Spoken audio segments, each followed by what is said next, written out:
Bonjour, heureux de vous retrouver sur Décideur TV pour un nouveau numéro de Lex Inside, votre émission consacrée à l'actualité juridique. Au programme de ce numéro, on va parler de l'application ILA qui veut accompagner les victimes de violences conjugales. Ce sera dans quelques instants avec la cofondatrice de l'application ILA, Zoé Mal.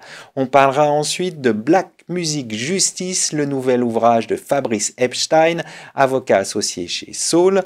Et enfin, Yann-Maël Larère, avocat fondateur de YML Avocat, se demandera si le droit à la déconnexion existe dans le métaverse. C'est tout de suite dans Lex Inside.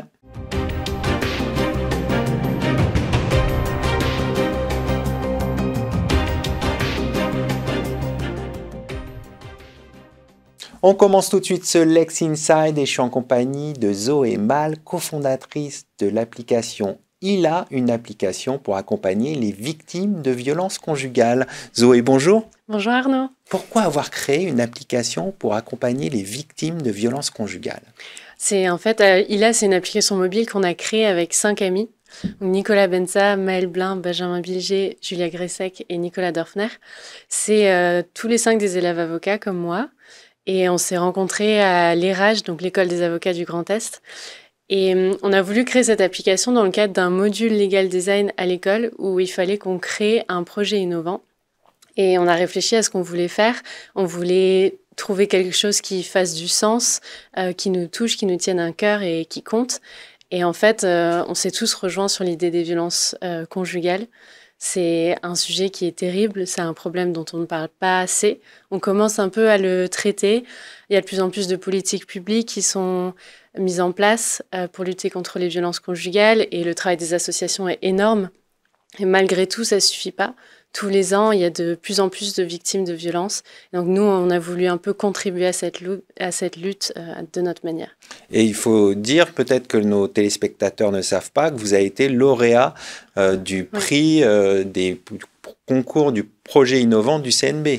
Oui, c'est un bel encouragement. En fait, pour essayer de gagner en visibilité, développer notre projet, rencontrer des partenaires intéressants, on essaie de constamment parler avec les acteurs sur le terrain pour vraiment répondre aux besoins des victimes et trouver de véritables solutions. Et donc, une façon de faire ça, c'était aussi de participer à ce concours. On a eu l'honneur de le remporter. On a remporté aussi, il y a quelques jours, le concours de la région Grand Est. Donc, on essaie de participer à plusieurs concours pour aussi obtenir des financements et rencontrer des acteurs intéressants. Alors, revenons sur l'application. Quelle est la valeur ajoutée de cette application ?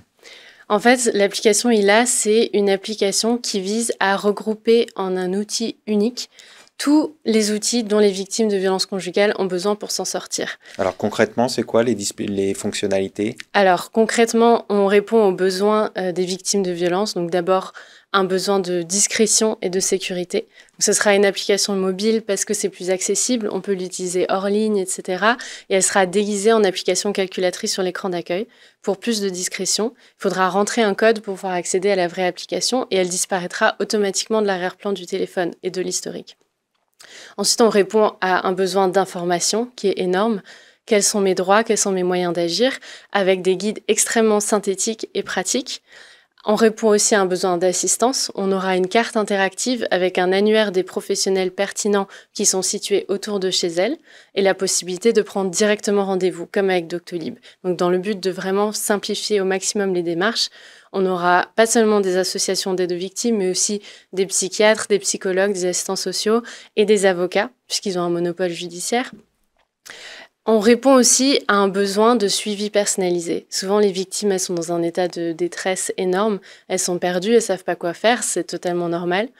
Et donc, nous, on veut mettre en place un journal de bord dans lequel elles pourront retracer les événements de manière chronologique. Donc, écrire tout ce qui leur arrive, les violences qu'elles subissent, toutes les notes. Et en fait, elles pourront aussi accompagner ce récit de fichiers, donc des photos, des vidéos et des audios qu'elles pourront enregistrer ou alors directement prendre depuis le téléphone pour qu'il n'y ait pas de traces. Et qui L'idée, c'est d'avoir des preuves derrière. C'est ça, dans le but en fait de constituer des preuves. Et ces preuves seront horodatées via la blockchain. Donc en fait, ça permet d'avoir date, heure, géolocalisation. Et donc ça renforce la force probante de ces éléments dans le cadre d'une procédure. Et enfin, on aura un espace partagé où elles pourront, avec les professionnels qui les suivent, partager leur journal de bord et donc les fichiers. Fait que pour les professionnels, ce sera aussi un gain de temps énorme dans la création du dossier, dans le suivi chronologique des événements et dans la récolte des preuves. Donc on voit qu'il y a déjà beaucoup de services pour accompagner les victimes de violences conjugales. Est-ce que vous imaginez d'autres évolutions ? Pour l'instant, en fait, on va se contenter de ça. Alors, il y a beaucoup de fonctionnalités. Je peux pas toutes les citer ici. La première étape, quand les victimes téléchargeront l'application, ce sera par exemple d'activer un logiciel anti-espion pour s'assurer qu'en fait, il n'y a pas de logiciel espion dans le téléphone. C'est maintenant une technique qui est beaucoup utilisée par les auteurs de violences. Et donc, ils peuvent voir tout ce qui se passe sur le téléphone. Ça, c'est par exemple quelque chose qu'on va mettre en place.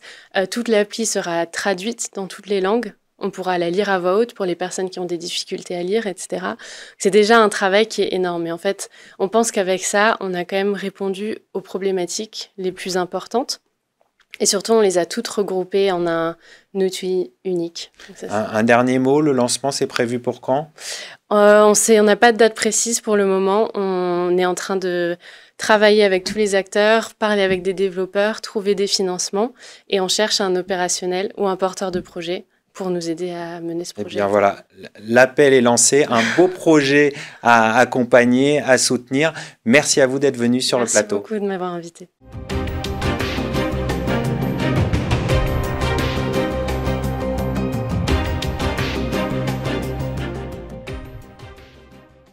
On poursuit ce Lex Inside et on va parler de l'ouvrage Black Music Justice, écrit par Fabrice Epstein, avocat chez Saul. Fabrice, bonjour. Bonjour Arnaud. Alors, je vous avais reçu pour l'histoire judiciaire du rock, et maintenant, c'est un ouvrage sur les musiques noires. Pourquoi ? Absolument, ça se veut la suite d'une histoire judiciaire du rock, Rock'n'Roll Justice, parce qu'à la fin, j'annonçais qu'il fallait absolument que je parle des musiques noires et du judiciaire dans les musiques noires. Et très vite, j'ai vu qu'il y avait évidemment énormément de choses, du blues, de la soul, du rap, du jazz. Et je me suis dit, il faut que j'aille dans ce sujet-là. C'est des musiques que vous-même vous écoutez ? Oui, absolument. Alors, c'est des musiques que j'écoute moins que le rock, mais je suis un grand fou de jazz, de blues, de rap un peu moins, mais c'est peut-être la partie qui m'a le plus intéressé. Alors, peut-être, venons dans le cœur de cet ouvrage avec deux affaires marquantes. Oui, je dirais que deux affaires marquantes. Il y en a une qui a trait au rap, c'est l'affaire de Puff Daddy. Elle est intéressante parce que Puff Daddy va être défendu par un avocat qui s'appelle Johnny Cochran Jr., qui est l'avocat d'O.J. Simpson, et que, je rappelle les faits très rapidement, Puff Daddy, à l'époque, est avec Jennifer Lopez, c'est fin 99, ils vont en boîte de nuit aux alentours du 31 décembre, et ils sont accompagnés d'un rappeur qui est un peu chaud.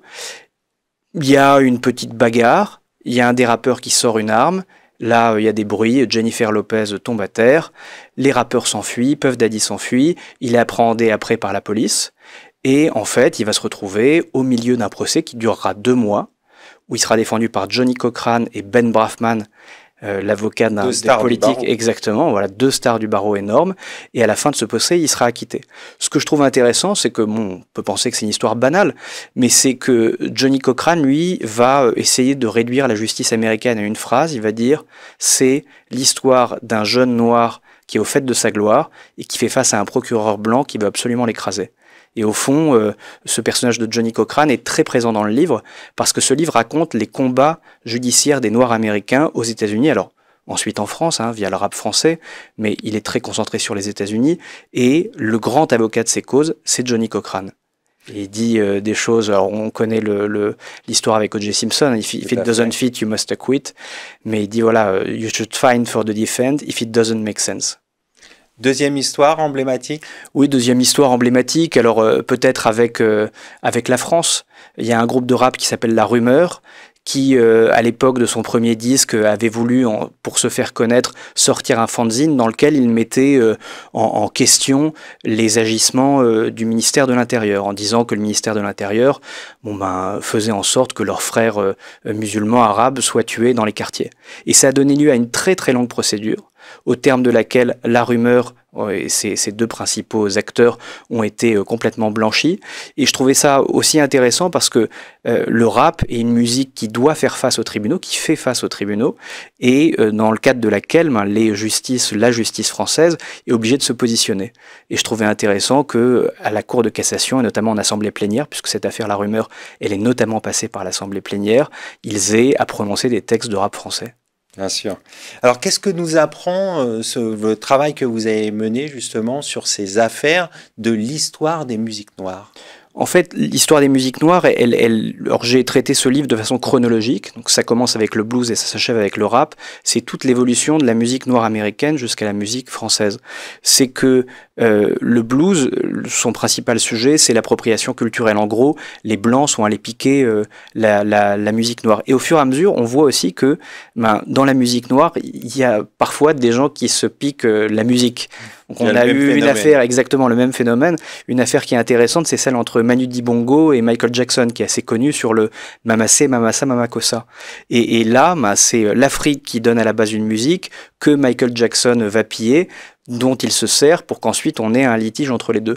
Mais si je devais retenir une chose ou une grande chose sur ce livre, ça raconte et la musique l'éclaire de façon très intéressante ce combat des Noirs américains pour leurs droits. C'est-à-dire que la musique va permettre de faire avancer le combat des Noirs américains aux États-Unis et ensuite, de manière générale, des minorités en France et en Europe. On va conclure là-dessus. Merci d'être venu sur notre plateau pour présenter votre ouvrage. Merci Arnaud.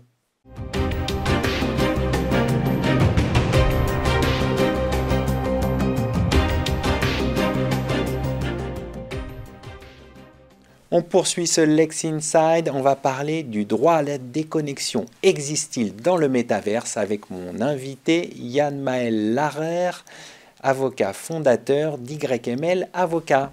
Yann Maël Larrer, bonjour. Bonjour Arnaud. Qu'est-ce que le droit à la déconnexion? Le droit à la déconnexion, c'est une notion que je qualifierais de floue. Parce que le droit à la déconnexion, qu'est-ce que c'est? C'est d'abord le droit au repos. Et le droit au repos, on l'a défini depuis un certain nombre d'années. Les salariés ont le droit à 11 heures de repos consécutives et un certain nombre de jours dans la semaine et dans l'année pour se reposer. Et en fait, le droit à la déconnexion vient se surajouter dessus, tel qu'il a été défini en tout cas par les partenaires sociaux depuis 2016. Il est entré en vigueur en 2017. Et la loi, qu'est-ce qu'elle dit? Elle impose pas grand-chose finalement aux employeurs. La seule obligation qu'ils ont, c'est de négocier dans les entreprises de plus de 50 salariés un accord qui encadre ce droit à la déconnexion, mais sans jamais le définir. Donc si on doit le définir, on revient à la définition qui existe déjà du droit au repos. Et qu'est-ce qu'on met dans ces accords quand on en a? Quand on n'en a pas, c'est l'employeur qui décide tout seul de ce qu'il y met. Et donc quand on n'en a pas, ou quand on en a, généralement, finalement, c'est des règles de bon sens. On ne se connecte pas en dehors des horaires de travail. En fait, on revient à paraphraser le droit au repos ou des décisions de jurisprudence qui existent déjà, qui existaient avant 2017.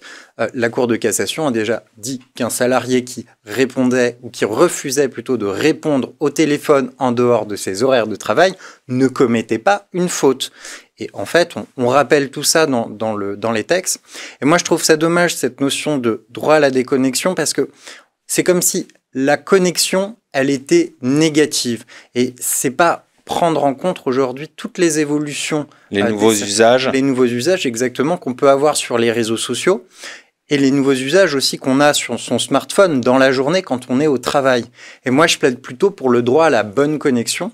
Le droit à la bonne connexion, justement, c'est peut-être aussi déconnecter pendant ses horaires de travail, quand on est en réunion avec ses collègues.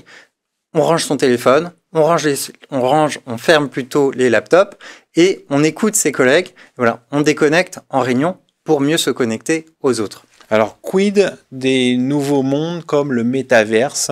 Est-ce qu'il y a un droit à la déconnexion?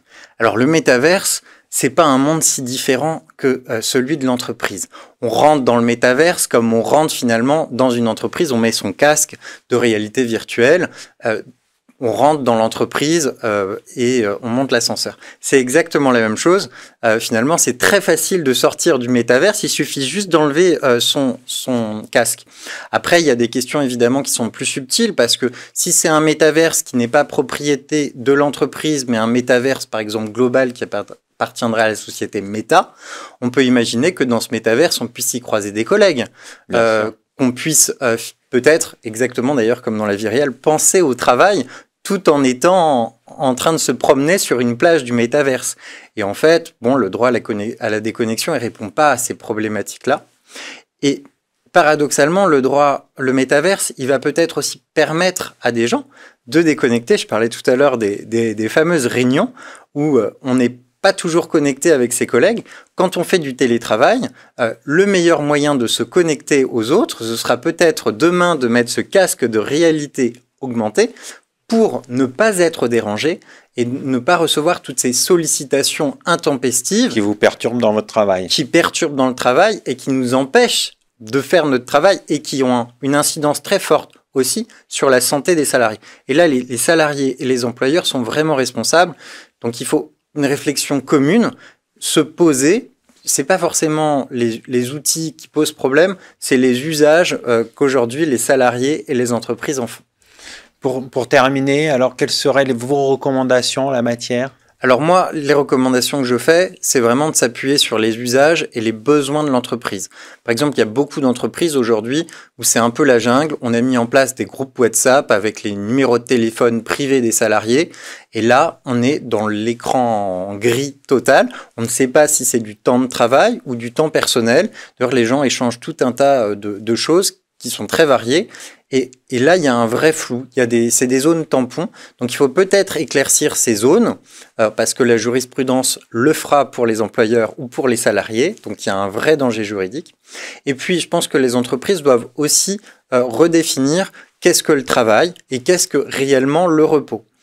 Ça, c'est vraiment bien définir les temps de travail et de repos pour y voir plus clair et pour savoir ce qu'on peut faire quand on doit être connecté ou pas. Exactement, parce que on peut être tout à fait déconnecté et travailler effectivement, comme on peut être au travail et connecté avec ses amis. On va conclure là-dessus. Merci d'être venu sur notre plateau. Merci à vous. Merci à vous pour votre fidélité. Quant à moi, je vous retrouve très bientôt sur Décideur TV pour un nouveau numéro de Lex Inside.